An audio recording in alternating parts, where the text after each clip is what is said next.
ان الحسین مصباح الہدا، حسین ہدایت کے چراغ ہیں۔ ماہ محرم الحرام 1445 ہجری، عشرہ محرم الحرام تیزی سے آگے کی جانب بڑھ رہا ہے اور پوری دنیا میں نواسہ رسول کی قربانیوں کا احوال بیان کیا جا رہا ہے۔ اور آج 4 محرم فریڈم نیوز کی نشریات میں، جیسے کہ ہم نے اپنی سابقہ گفتگو کے سلسلے میں ہم نے فلسفہ قیام امام حسین علیہ السلام کا تذکرہ پیش کیا، اسی طریقے سے جناب حور کی شہادت کا احوال پیش ہوا، میدان کربلا میں امام حسین علی مقام کی آمد کا تذکرہ ہوا۔ آج کربلا کے جھرمٹ میں ایک اور شہادت کا تذکرہ، جو بہت تاریخ اسلام کی بہت جلیل القدر ہستی، رسول خدا کے بزرگ صحابی جناب حضرت حبیب ابن مظاہر، جو کہ امام حسین علیہ السلام کے بچپن کے دوست بھی تھے، اور حضرت حبیب ابن مظاہر، کیا کہنا ان کی خوش نصیبی کا کہ حضرت حبیب ابن مظاہر جب بچپن میں بیمار ہو گئے تھے تو امام حسین علیہ السلام کی دعا ہی سے ان کو نئی زندگی، نئی حیات ان کو عطا ہوئی تھی، اور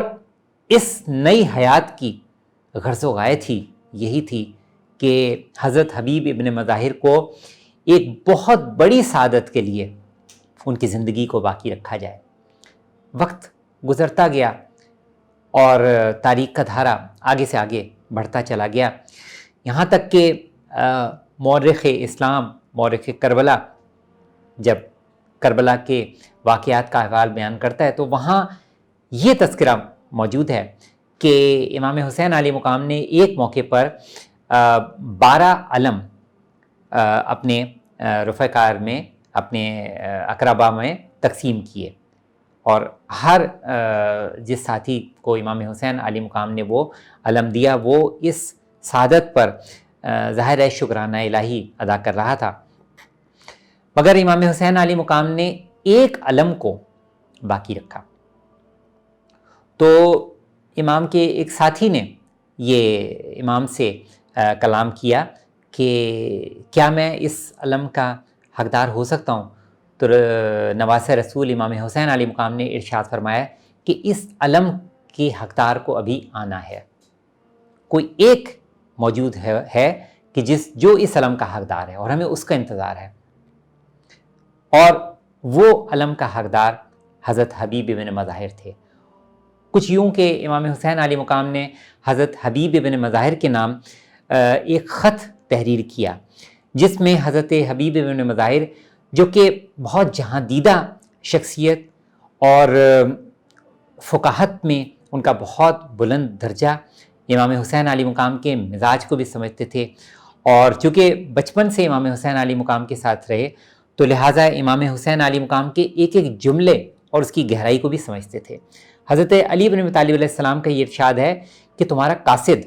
تمہاری عقل کا بہترین ترجمان ہے، تو انسان کی تحریر اس کی عقل کی ترجمانی کیا کرتی ہے۔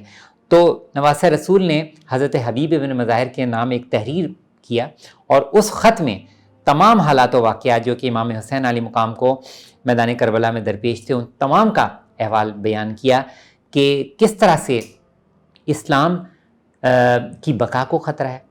اور کس طرح سے میں نے امر بالمعروف و نہی عن المنکر کا وظیفہ اختیار کرتے ہوئے مدینہ چھوڑ دیا اور اب کربلا پہنچ رہا ہوں۔ تم میرے بچپن کے ساتھی ہو، تم میری مدد کو پہنچو، اور تم فقیہ ہو، تم سمجھتے ہو کہ دین کی ضرورت کیا ہے۔ جب یہ خط حضرت حبیب ابن مظاہر تک پہنچا تو اس وقت حضرت حبیب ابن مظاہر اپنی زوجہ کے ساتھ کھانے میں مصروف تھے۔ جیسے ہی غلام نے یہ اطلاع دی کہ امام حسین کا خط آیا تو حضرت حبیب نے اسی وقت لقمے کو چھوڑ دیا، امام حسین کے خط کو حضرت حبیب ابن مظاہر نے بوسہ دیا، اپنی آنکھوں سے بوسہ دیا، چوما اس خط کو، ایک ایک تحریر، ایک ایک لفظ کو چوما، اور جیسے ہی اس خط کو پڑھا تو حضرت حبیب ابن مظاہر کے ماتھے پر گہری شکنیں نمودار ہوئیں۔ زوجہ نے سوال کیا کہ اے میرے سرتاج معاملہ کیا ہے؟ انہوں نے بتایا کہ میرے بچپن کا دوست حسین، امام حسین خطرے میں ہیں اور مجھے ان کی مدد کے لیے فوراً پہنچنا ہے۔ تو زوجہ نے سوال کیا کہ پھر آپ نے کیا فیصلہ کیا؟ تو حضرت حبیب نے اپنی زوجہ کو آزمانے کے لیے یہ کہا کہ سوچتا ہوں کہ جاؤں یا نہ جاؤں۔ بس یہ سننا تھا کہ اس وقت ان کی زوجہ نے بھی حضرت حبیب ابن مظاہر کو یہ کہا کہ اگر تو جانے پہ تیار نہیں تو میں نواسہ رسول کی مدد کے لیے جاتی ہوں۔ حضرت حبیب نے کہا کہ اے میری غمگسار زوجہ، میں تو تجھے آزما رہا تھا۔ اس کے بعد حضرت حبیب ابن مظاہر فوراً تیز رفتار سواری پر اپنے غلام کے ہمراہ روانہ ہوئے، کوفہ سے روانہ ہوئے، اور جب اس مقام پر پہنچے کربلا سے بہت قریب، تو اس وقت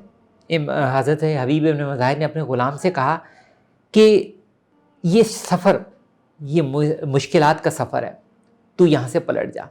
لیکن غلام نے کہا کہ میں زندگی بھر آپ کے ساتھ رہا، اس عظیم قربانی میں بھی میں آپ کا ساتھی بنوں گا، اور میں ان کے ساتھ رہا، یہاں تک کہ وہ وقت آیا کہ امام حسین علیہ مقام کربلا میں موجود ہیں